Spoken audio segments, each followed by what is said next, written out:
Hey everyone, and welcome back to the AnzenGuard Podcast. I'm Michael Reynolds, and today we're diving deep into a topic that's uh, unfortunately become a fact of life for many of us, identity theft.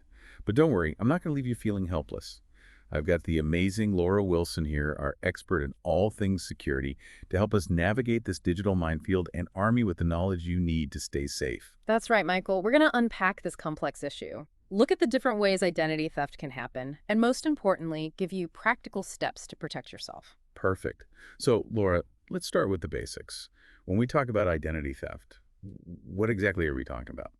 Well, in the simplest terms, identity theft is when someone steals your personal or financial information, things like your name, address, social security number, credit card details, and uses it for their own gain without your permission. Okay, so it's not just about someone stealing your credit card and going on a shopping spree. It's much broader than that. You got it. It can range from opening new credit cards in your name to accessing your bank accounts, filing fraudulent tax returns, even getting medical treatment using your insurance. Wow, that's pretty scary. And I imagine there are different types of identity theft depending on what the criminals are after. Absolutely. Let's break down a few of the most common types. First up, we have financial identity theft. This is the one people typically think of. Someone steals your credit card or bank information and uses it to make unauthorized purchases or drain your accounts. Ouch. That's a nightmare scenario for anyone. It definitely is. Then there's medical identity theft. This is where someone uses your health insurance information to get medical care, prescriptions, or even file false insurance claims, leaving you with the bill. So not only could they be putting your health at risk by potentially interfering with your medical records, but you're also left with the financial burden. Exactly. And it can be incredibly difficult to untangle those messes. And then there's a particularly insidious type called child identity theft. Child identity theft, that sounds awful. It is. Criminals exploit the fact that children have clean credit histories. They can open accounts in a child's name and rack up debt for years before the child or their parents even realize what's happening. It's like a ticking time bomb that can seriously damage their financial future. That's heartbreaking. Okay, so we have a better understanding of the types of identity theft. But how do these criminals actually get a hold of our personal information in the first place? I mean, it's not like we're just handing it out on the street corner. Right. You'd be surprised, though, how vulnerable our information can be in today's world. One of the biggest culprits is data breaches. Data breaches. I hear that term all the time. But to be honest, I'm not always sure what it means. It's basically a security failure where hackers gain unauthorized access to an organization's computer system or database. These breaches can expose massive amounts of personal information: names, addresses, social security numbers, credit card details, everything you wouldn't want falling into the wrong hands. So one data breach could impact thousands or even millions of people. Precisely. And unfortunately, they're becoming increasingly common. But data breaches aren't the only way criminals can get their hands on your information.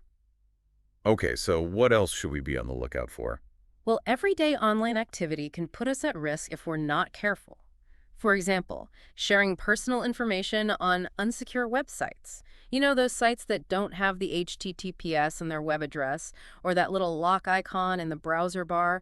Those are red flags. So even seemingly innocent things like filling out a form on a website can be risky. Exactly. And then there are those pesky phishing and spam attacks. You know, those emails or text messages that try to trick you into giving up sensitive information. They might look like they're from your bank, a government agency, or even a friend, but they're just traps designed to steal your data. Oh yeah, I get those all the time. They can be pretty convincing. They can, and it's getting harder to tell the real ones from the fakes. It's like a digital minefield out there. It really is. So we've got data breaches, unsecure websites, and phishing scams.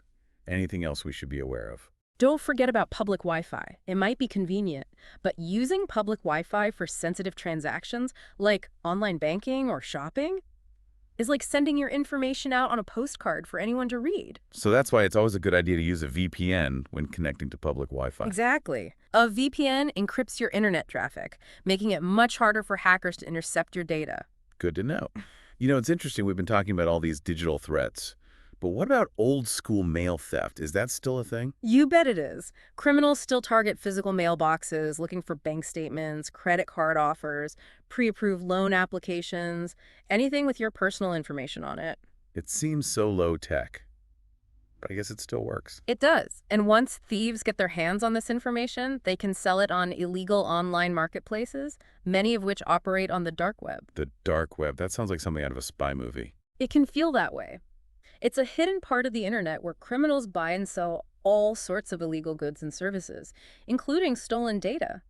It's a reminder that identity theft is a big business, and these criminals are always looking for new ways to exploit vulnerabilities. This is a lot to take in. It's starting to make me paranoid. I understand.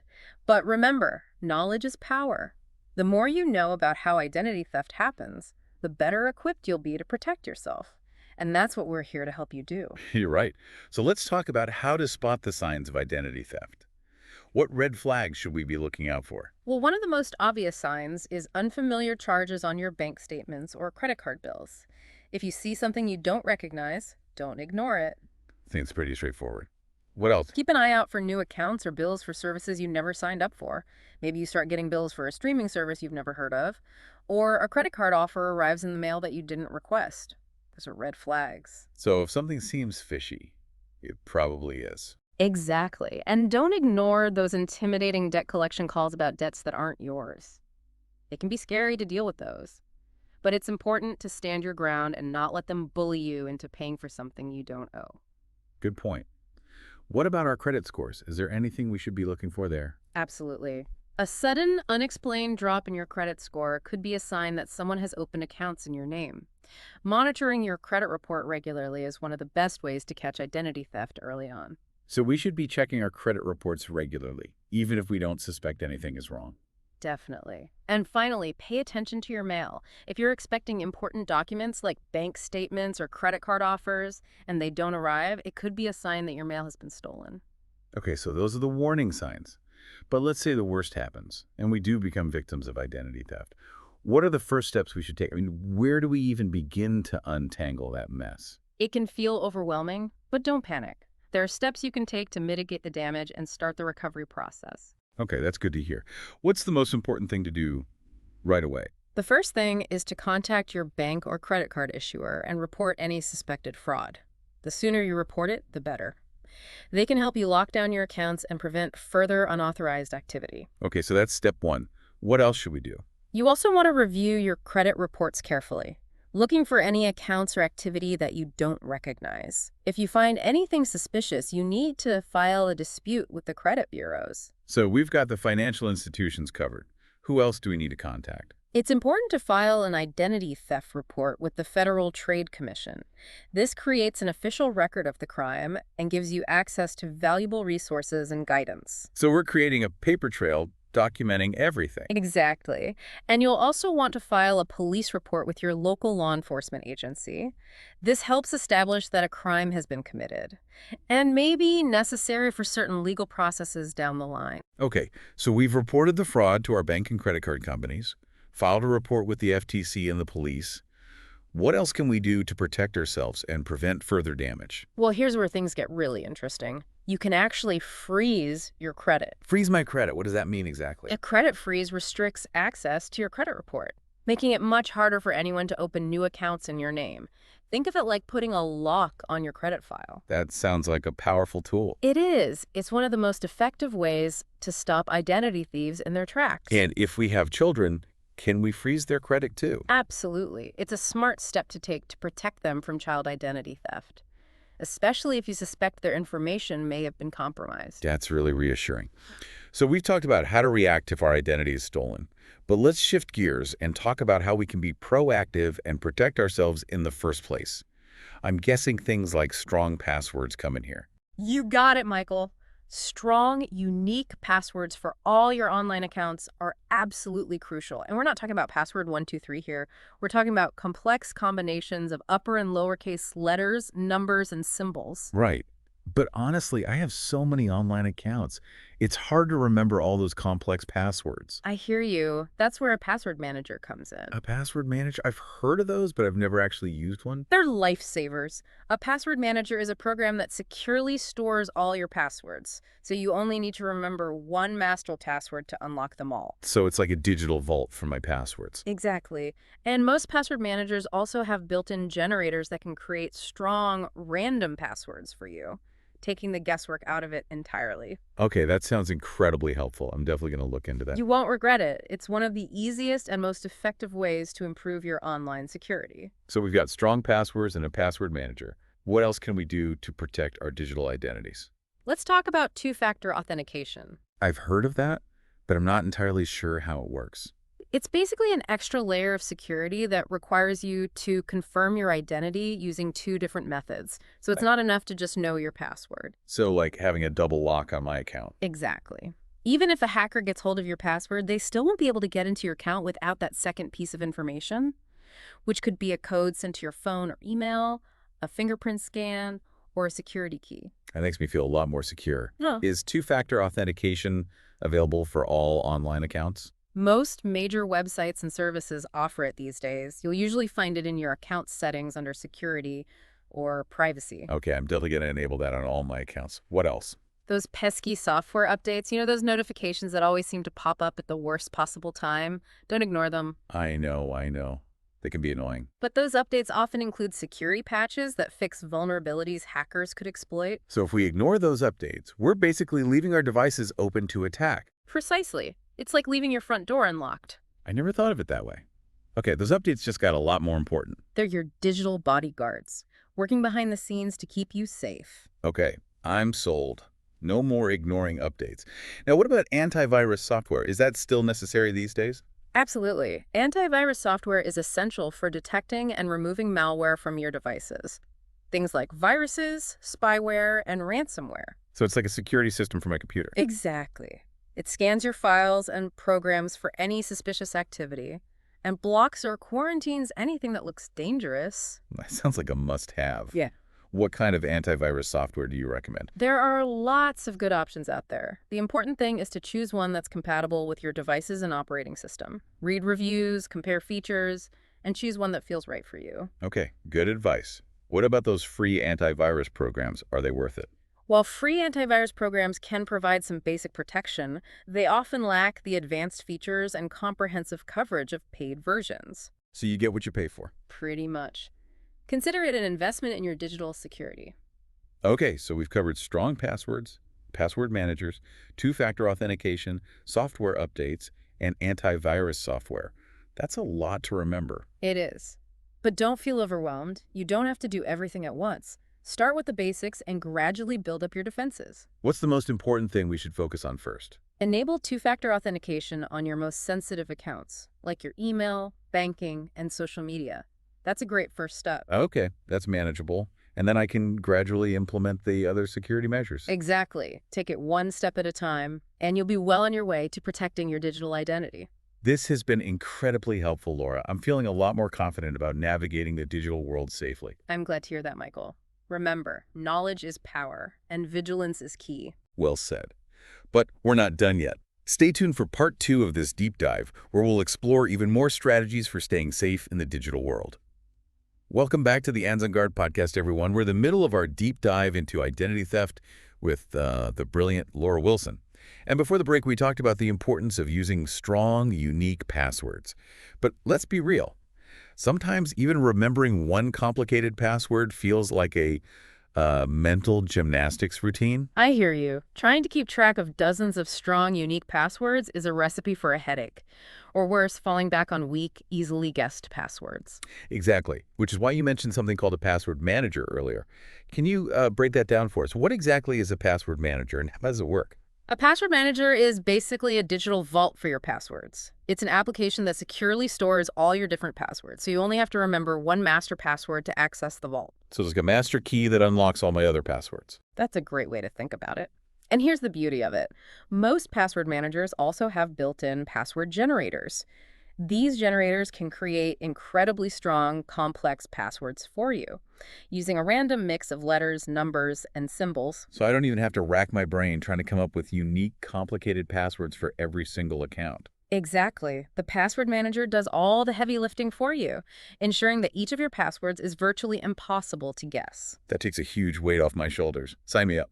Are there different types of password managers? There are. Some are cloud-based, meaning your passwords are stored on the provider's servers. Others are local, meaning your passwords are stored directly on your device. So what are the pros and cons of each type? Cloud-based password managers offer convenience and accessibility. You can access your passwords from any device with an internet connection. But some people have concerns about the security of storing their passwords in the cloud. That's understandable. What about local password managers? Local password managers offer greater control over your data. Since your passwords are stored locally, they're not susceptible to cloud breaches. However, you need to be diligent about backing up your password database.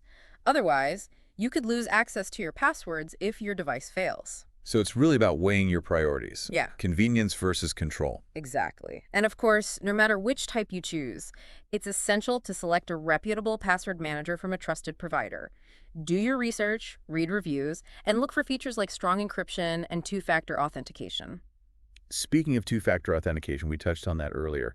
Can you remind us what that is? Yeah. And why it's so important? Absolutely. Two-factor authentication, or 2FA, adds an extra layer of security to your online accounts. It requires you to provide two different forms of identification to log in. Typically, this involves entering your password and then confirming your identity through a second method, like a code sent to your phone or email, a fingerprint scan, or a security key. So even if someone steals my password, they still can't access my account without that second factor. Precisely.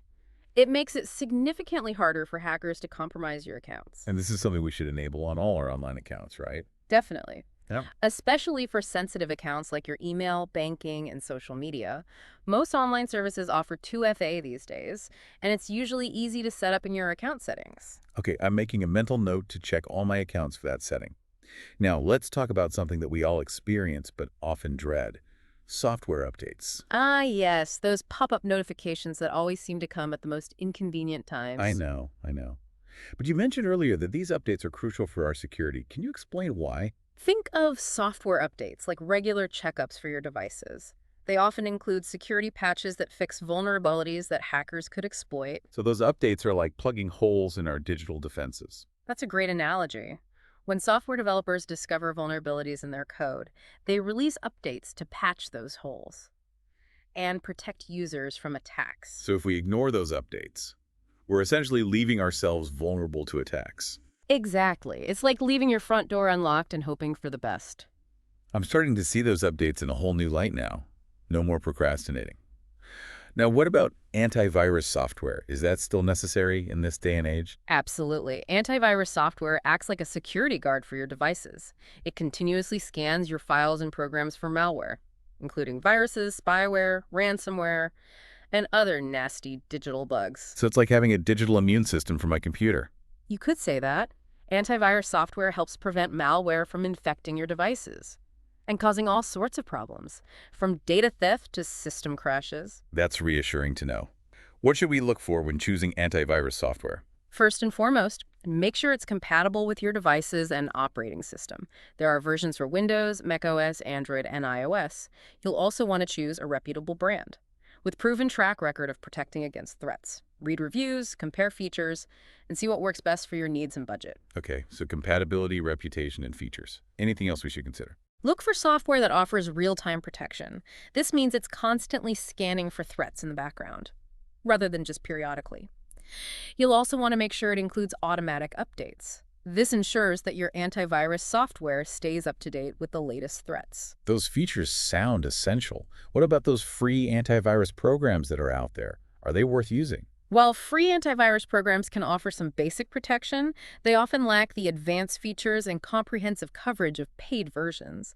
Paid antivirus programs typically come with additional features like web protection, email security, and even identity theft monitoring. So it's worth investing in a paid program for better peace of mind. Absolutely.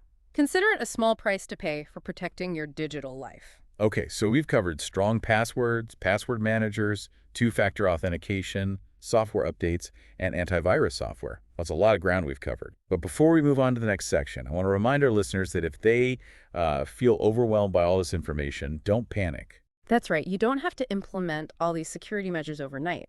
Start with the basics, like enabling 2FA on your most sensitive accounts and installing reputable antivirus software. And remember, knowledge is power. The more you understand about these threats, the better equipped you'll be to protect yourself. Exactly. And if you ever have any questions or concerns, don't hesitate to reach out to a trusted security professional for guidance. That's great advice. Now stay tuned for part 3 of our deep dive. We'll be back after a quick break to discuss even more ways to safeguard your identity in this increasingly digital world. Welcome back to the AnzenGuard Podcast, folks. We're wrapping up our deep dive into identity theft with the insightful Laura Wilson. And we've covered a lot of ground already, from recognizing the signs of identity theft to implementing proactive security measures. But there's one more crucial tool in our arsenal that we need to discuss: credit monitoring. Yes, credit monitoring is an absolute must-have in today's world. Think of it as an early warning system for your credit. So it's like having a watchdog constantly patrolling my credit report, looking for any suspicious activity. That's a perfect analogy. Credit monitoring services keep tabs on your credit reports from the 3 major credit bureaus: Experian, TransUnion, and Equifax. They track any changes to your credit information, such as new accounts being opened, credit inquiries, changes to your personal information, and even potential signs of fraud. So if someone tries to open a credit card in my name, I'd get an alert right away. Exactly. You'd be notified immediately, giving you time to take action and prevent further damage. That's amazing. It's like having a personal security detail for my credit. It really is. It helps you stay ahead of potential problems Yeah. and gives you peace of mind knowing that someone's got your back. Okay, I'm sold. But how does credit monitoring actually work? These services use sophisticated algorithms to monitor your credit reports 24/7. They scan for any unusual activity and send you alerts via email, text message, or even through a mobile app. So I can choose how I want to be notified. Yes, most services offer different notification options, so you can customize it to your preferences. That's convenient. Now, are all credit monitoring services created equal? Not necessarily. Some services offer basic monitoring, which simply tracks changes to your credit report. Others offer more comprehensive features, like dark web surveillance, identity theft insurance, and even lost wallet assistance. Wow, that's a lot of options. So how do I choose the right service for my needs? It really depends on your risk tolerance and budget. If you're just looking for basic monitoring, there are many affordable options available. But if you want more comprehensive protection, you might consider investing in a premium service. Good point. Are there any other factors I should consider when choosing a credit monitoring service? Absolutely. Look for a service that monitors all 3 credit bureaus: Experian, TransUnion, and Equifax, to ensure complete coverage. You'll also want to choose a service with a good reputation for accuracy and timely alerts. Read reviews from other users and see what they have to say about their experience. Excellent advice. This has been an incredibly eye-opening deep dive, Laura. I feel much more empowered to protect myself from identity theft. I am so glad to hear that. Remember, knowledge is your best defense. Absolutely. And on that note, I want to thank everyone for joining us today on the AnzenGuard Podcast. I'm Michael Reynolds. And I'm Laura Wilson. We hope this deep dive is giving you the information and tools you need to stay safe in this digital age. If you enjoyed this episode, please subscribe to our podcast, leave a comment, and share it with your friends and family. We'll be back next week with another episode exploring the world of security and privacy. Until then, stay vigilant and protect your precious identity.